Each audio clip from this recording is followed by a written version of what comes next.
off. So I'm going to see, this one's damaged. You can see it looks like they dropped it a little bit.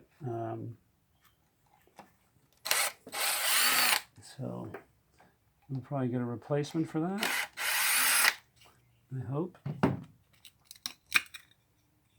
Yeah, a little bit dirty. Oops. So I haven't messed with these things in a long time. So I know if I pull that, there's going to be oil pissing out everywhere. But just want to make sure there's nothing cracked. It looks pretty good.